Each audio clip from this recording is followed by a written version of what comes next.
Bueno, hola, buenas noches. A ver si para instalaciones eléctricas de sexto año del FT8, la clase de cortocircuitos. Bueno, en lo que son instalaciones eléctricas domiciliarias o industriales, en cualquier inmueble, lo que es Argentina, teníamos la reglamentación de la EA para la ejecución de esas instalaciones, que eso estaba en el material que les había mandado. En base a eso, las protecciones que tenemos para poder aplicar son las térmicas, las termomagnéticas, los fusibles, los disyuntores diferenciales, pero tenemos que hacer un estudio de lo que es la selectividad de esas protecciones. Entonces, ¿qué es lo que nos pasa en una instalación eléctrica convencional? Tenemos la red. Por ejemplo, de 380, la de baja tensión. La red de baja tensión. Tendremos un interruptor general. Tendremos un disyuntor diferencial general de la instalación. En base a eso, después de eso tendremos algunas otras térmicas que cada cual irán, no sé, a motores, a otras cargas, ¿no? Entonces, ¿qué nos pasa? Si el tablero general está muy lejos de las cargas, la selectividad es elegir qué es lo que tiene que saltar primero. Si tenemos un cortocircuito acá, por ejemplo, la térmica que tendría que salir, el interruptor termomagnético automático que tendría que saltar, sería este. Si tengo un cortocircuito acá, el que tendría que saltar es este. Lo que no me tiene que pasar es que teniendo un cortocircuito acá, me salte este. ¿Sí? Entonces, ¿qué pasa? Esta está para proteger esta carga y esta línea. Este está para proteger toda la instalación. ¿Por qué va a saltar este? Como estaban viendo en lo que son protecciones eléctricas del material de la SRT que les había mandado, esta térmica va a tener una curva de intervención similar a esto. ¿Sí? Acuérdense que esto es tiempo, esto es corriente, es la zona del disparo térmico y esta es la zona del disparo automático en magnético. Entonces, ¿cuándo va a saltar esta? Cuando tengo un cortocircuito acá. Cuando tiene que saltar esa. ¿Cuándo tiene que saltar esta? Cuando tengo un cortocircuito acá. Si tengo un cortocircuito acá, no me tiene por qué saltar esta, ni esta, ni esta. Tiene que saltar esta. Si tengo una fuga a tierra en cualquier parte de la instalación, me tiene que saltar este. No sé dónde está, no importa. Tiene que saltar este. En cualquier parte de la instalación. Entonces, esta tiene que saltar cuando hay un cortocircuito, una sobrecarga en esta carga. Esta tiene que saltar cuando hay un cortocircuito en las barras, en esta zona, o hay un cortocircuito, por ejemplo, acá o acá. ¿Sí? O bien cuando la carga total de la instalación es superior a la permitida para el consumo. Ejemplo numérico, ciudad de Neuquén. En una casa común y corriente, esto es de 25 amperes. Si acá yo estoy consumiendo 10 amperes, 10 amperes y 5 amperes, estamos perfecto, coincide con esto. Depende del coseno phi que tenga cada carga, puede ser que tengamos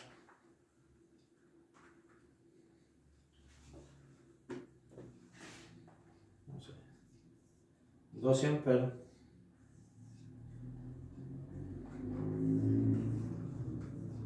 8 amperes. Si son motores, si es capacitivo, si son diferentes coseno phi, tendríamos que fijarnos en el diagrama vectorial o el diagrama fasorial, como se hacía en Electro 2, y el vector corriente total que circula por acá tal vez nos dé 25 amperes. Perfecto, nos salta. Ahora, si la capacidad de la instalación, el consumo que está teniendo, es mayor que esto, ¿qué es lo que nos sucede? Pongámosle un poco más, que sea 15 y que sea 10. Que estemos arrancando dos motores al mismo tiempo. Entonces, esta térmica va a tener la corriente nominal en 25 amperes. Si yo me paso de la corriente nominal, pongámosle a 35 amperes. Esto hay que buscarlo en la curva de cada térmica, ¿no? En el manual de cada térmica. 35 amperes. Bueno. Entonces, ¿qué tengo? Voy a tener, por ejemplo, 30 segundos hasta que salte.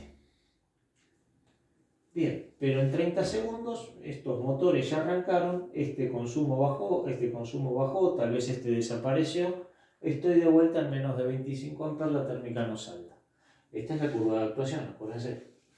Ahora, si hay un cortocircuito, por ejemplo, acá, la corriente no va a ser 25 amperes, tal vez sea 2000 amperes. Y 2000 amperes me va a caer por acá. Esta escala es logarítmica, si se fijaron en los manuales. 2000 amperes me va a caer por acá. Entonces, si tienen el mismo tipo de curva, y esto es muy parecido en todas las térmicas de la misma clase,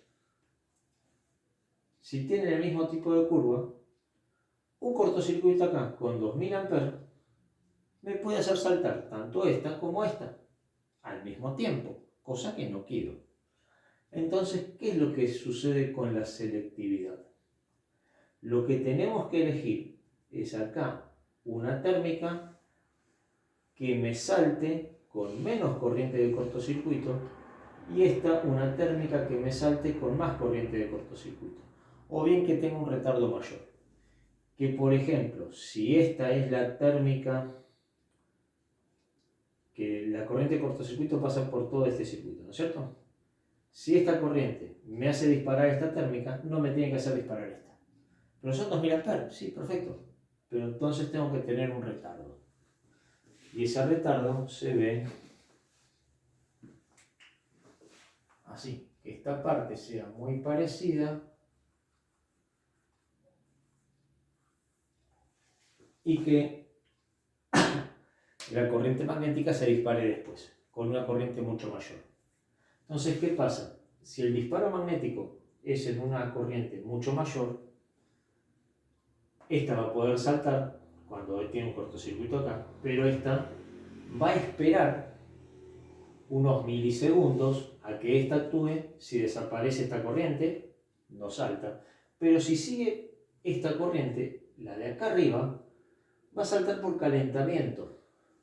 A la larga va a saltar lo mismo, si esta no actúa o se rompe. A eso se le llama selectividad. Que tenga que saltar la protección que le corresponde al circuito en falla. Eso es el concepto de selectividad. ¿Qué energía nos va a permitir pasar un elemento de protección? Vamos a borrar un poquito.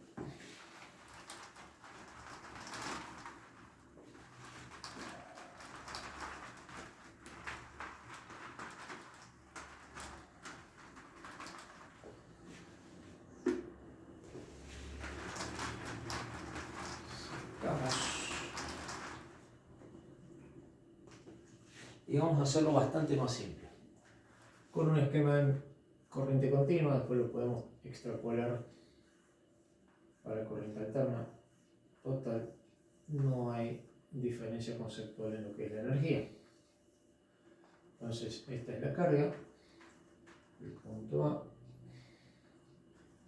B, punto C, resistencia del conductor. Entonces, ¿qué sucede acá? Si tenemos algún fusible o la resistencia del conductor, podemos agregarle un fusible.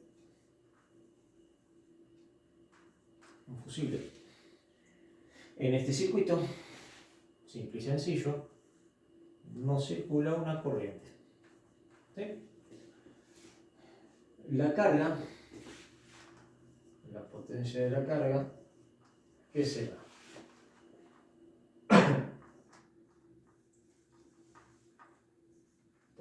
O bien I cuadrado por la resistencia de la carga. Cualquiera de las dos cosas. Eso sería la potencia de esta carga. Ahora, ¿qué potencia me disipa esta parte? No sé. Pero bueno, es similar. La cantidad de calor, la cantidad de energía que me disipa esta parte tiene exactamente la misma fórmula, lo que cambian son los parámetros. Entonces, el calor disipado por esa parte, este calor, ¿qué será? La corriente al cuadrado por la resistencia del conductor. O del fusible, del elemento que estemos queriendo analizar. Bien. ¿Cuánta energía nos va a permitir pasar ese conductor o este elemento de protección hasta que salte? Nos va a permitir pasar una cierta cantidad de energía, después ya no, como la térmica que estaba saltando. Bien, pero energía en unidad de tiempo, eso es potencia, tanto para la carga como para el conductor. Si nosotros sabemos, por definición de potencia, que es energía sobre tiempo, lo podemos aplicar a cualquiera de las cosas, sean eléctricas, mecánicas, químicas, lo que se nos ocurre. El calor que disipa este elemento, ¿cómo lo podemos calcular? Así, el calor disipado por el fusible, por ejemplo, sería la corriente al cuadrado por la resistencia del fusible. Eso es la potencia que me está disipando el fusible. Y potencia es energía sobre tiempo, o sea que potencia por tiempo es la energía por el tiempo, ¿no es cierto? Esto es la energía disipada. Bien. ¿Qué cosas tenemos acá? La corriente, que es la del circuito, comparte el fusible con la carga. La resistencia solo del fusible. El tiempo que va a durar la corriente en el fusible y en la carga se supone que es la misma, que es el mismo tiempo. Y la energía que me disipa el fusible. Acomodemos nuestras cosas que estamos trabajando en la igualdad como a nosotros nos conviene para poder estudiar. La corriente es un parámetro compartido entre el fusible y la carga. El tiempo es un parámetro compartido entre el fusible y la carga. La resistencia del fusible es propia del fusible. Y la energía disipada es propia del fusible. Pongamos todo eso de un lado y lo que es compartido del otro. Entonces nos va a quedar esto. Energía disipada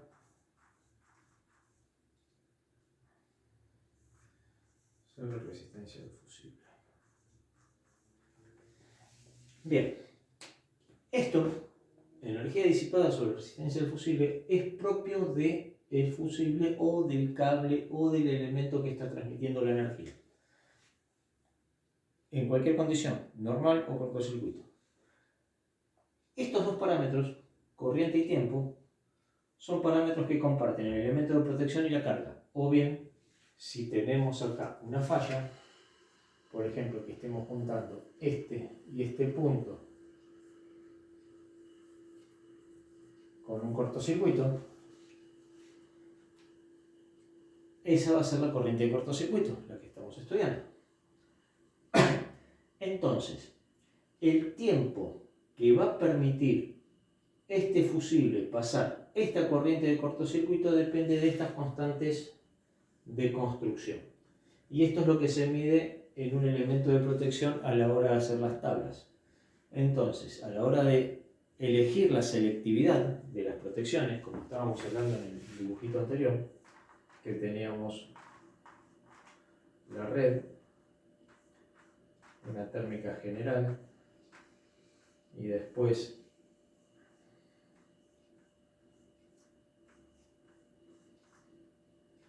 varias térmicas, 1, 2, y después varias térmicas, cada cual con su carga. ¿Qué quiere decir?